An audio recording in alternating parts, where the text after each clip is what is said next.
Justice!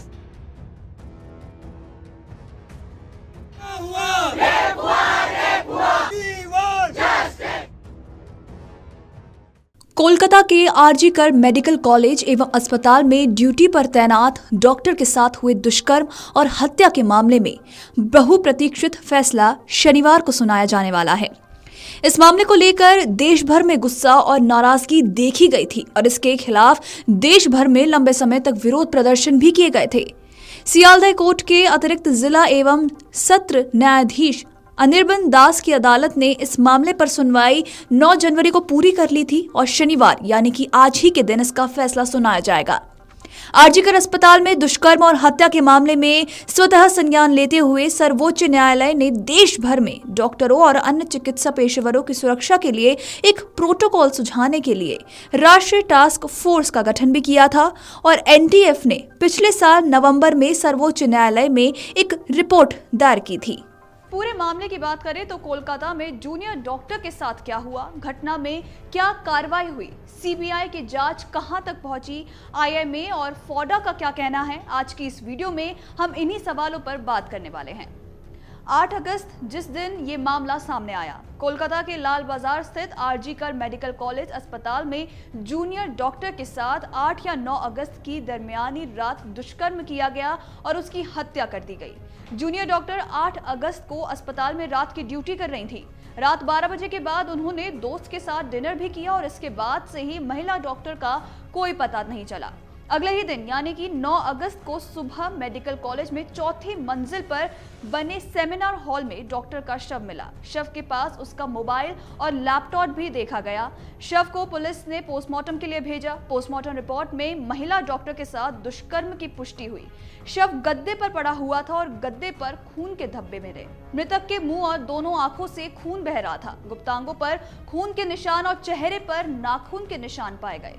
होंठ, गर्दन, पेट, दाहिने हाथ की अंगुली पर चोट के निशान थे। तो वहीं अस्पताल प्रबंधन ने डॉक्टर के परिजनों को आत्महत्या की सूचना दी। डॉक्टर का परिवार घटनास्थल पर पहुंचा तो उनके पिता ने दुष्कर्म के बाद हत्या का आरोप लगाया। इसके बाद पुलिस ने मामला दर्ज कर लिया। वहीं हत्याकांड को लेकर पश्चिम बंगाल समेत पूरे देश में डॉक्टरों का विरोध प्रदर्शन शुरू हो गया और एसआईटी ने रात को अस्पताल में तैनात एक सिविक वॉलंटियर संजय रॉय को गिरफ्तार कर लिया।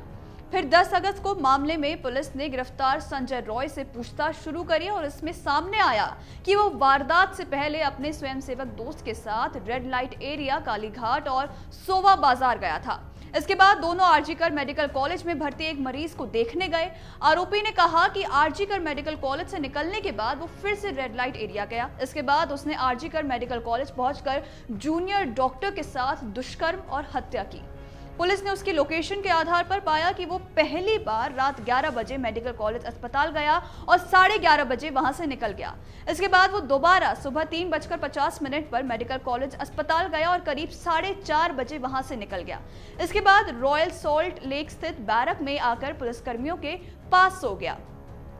इस दिन federation of resident doctors association यानी कि फोडा ने केंद्रीय स्वास्थ्य मंत्री जेपी नड्डा को भी पत्र लिखा। इस पत्र में सरकार को कोलकाता के आरजी-कर मेडिकल कॉलेज हत्याकांड को लेकर चेतावनी दी गई। इसमें कहा गया कि अगर अगले 24 घंटे में कार्रवाई नहीं की गई तो ये सेवाएं बंद कर देंगे। 11 अगस्त तक बंगाल समेत पूरे देश में प्रदर्शन शुरू हो गया था।